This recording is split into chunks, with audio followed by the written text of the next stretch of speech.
Okay, so today we're going to look at something called perfect squares.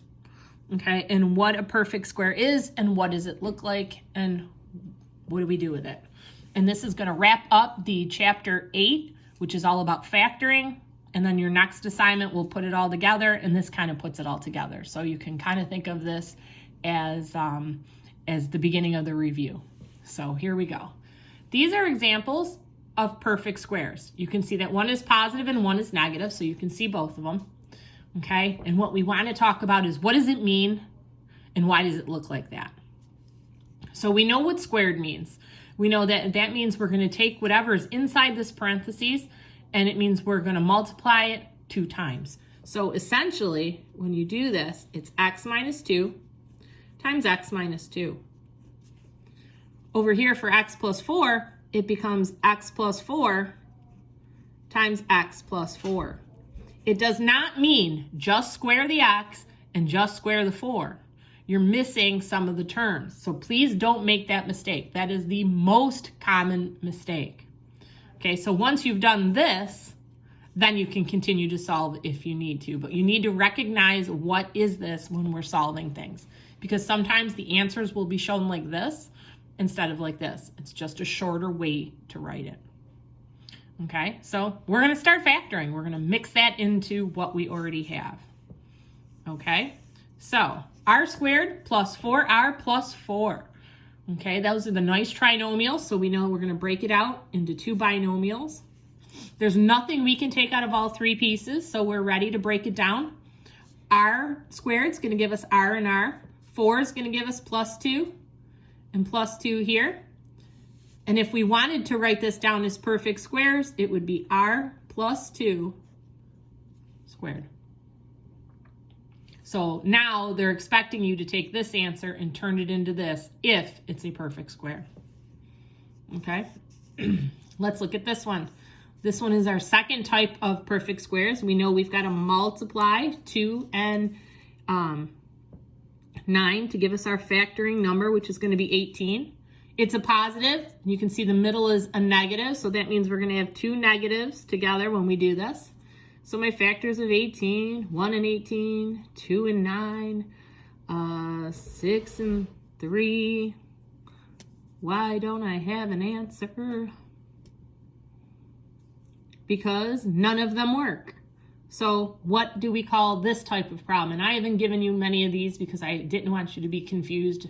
And a lot of you would just get to this point and go, oh, I can't do it if it was factorable. None of the factors of 18 work to add together to give us 4. So this is called not factorable. And you won't see it a lot. That's why we haven't done it up until now. Okay, so now we've got this one. Okay, a lot of you would immediately try to do this as a difference of perfect squares, but what makes it not the difference of perfect squares? If you look at the second term, 56 is not a perfect square. So we need to figure out what can I take out of 4 and 56. Hopefully you're getting your calculator or your brain and you're trying to figure that out.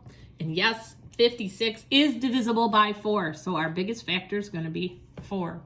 So we're going to divide 4 into each one of those. So I've got h squared left there and minus 14 over there. Can I break that apart? And the answer is no. That is factored. That's where you would stop. Okay, we're going to look at this one. This looks like the ones we did before. So we're going to have a 6 and a 3. Oh, we got another 18. This is positive and the middle is positive. So we know our answers are going to be positive. And we're going to break 18 down again, or you can just look at the factor list that you have up above. Are there any of these that will give us 11, which is our middle term? And yes, this one is factorable. So we're going to drop our first and last term. We're going to bring in the other factors. It doesn't matter which order you do it. Your next step will be a little different, but then the final answer will come out the same. So what can I take out of here? I'm going to do my factor by grouping at this point. Well, I'm going to take out a 2b.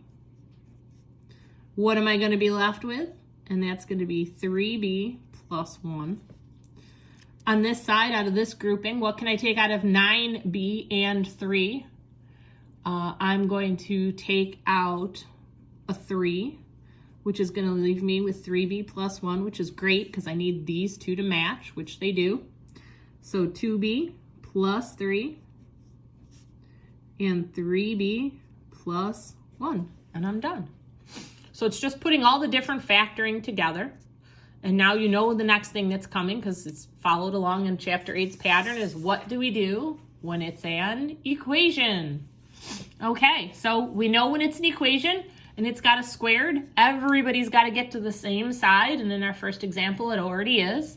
So we're ready to start factoring. So this times this gives us, can you guys see me? No, I'm going to have to go over here.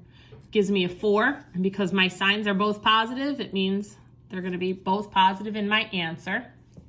So I've got 1 and 4, 2 and 2. How can I get a 4? Well, 2 and 2. So here we go. We're going to drop down some stuff. 4p squared plus 1. We're going to bring in the 2p and the 2p. Okay, that's what you should have there. Bring down the equals 0. Don't forget that like I just almost did. Okay, so now we're going to do factor by grouping. So what can I take out of 4p squared and 2p? Hopefully you recognize by now it's a 2p. What am I left with?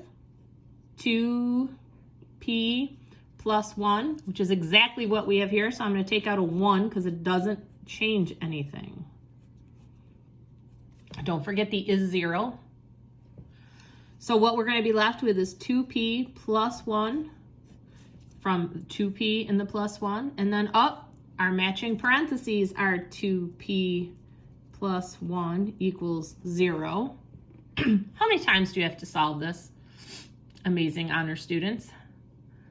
It's the exact same thing written twice, so you really only need to solve it once. So you're going to put 2p plus 1 equals 0. We're going to move that 1 to the other side. He becomes negative because if I change the side, I change the sign. And now I don't care about 2p. I only care about 2, or about p. So I'm going to divide by 2, and p equals negative 1/2. Okay, last one, because I think you guys should own this and probably do own this by now. What do we need to do first with the equation that we're given? Hopefully you notice that there is a 64 and an 81 on both sides, and you notice that there is a y squared. So we got to get this 81 on the side with everybody else. So that means y squared minus 16y plus 64 are all going to drop down. And now I have to move the 81 to the other side. So if he is positive and I move him, he becomes negative. So now at this point, we've got some combining like terms, and I did the little zigzag underline there for you so you can keep up with where we are. Y squared is going to drop down, minus 16y is going to drop down. And now I have 64 minus 81. Hopefully you got minus 17 out of that is 0. Okay, so now we need to break this down and factor it into our binomials. So y and y. Okay, 17, we got a negative and a positive. Now we got to remember who's going to have the bigger number. So 17 is going to be negative because our middle term is negative, and we're going to have a 1 there equal to 0. It's time for the t-chart. This is a nice easy t-chart. Remember, if you move somebody to the other side, what happens? You have to switch their sign. So our final answer becomes positive 17 and negative 1. And I really think that you guys will be pretty good at this assignment, which the paper is not on my desk at this moment. So for this assignment, we're going to continue on with the same pattern, and we're going to go first column. which is the same thing as odds for those of you that have not caught on that those things mean the same thing, all the way down. And as soon as I can get to my packet, I will update the website with the exact numbers also. But that first column, all the way down. Again, if you need me, please text me on Remind. And when you're finished with all the beautiful work, send it to me on Remind. And we'll talk again soon.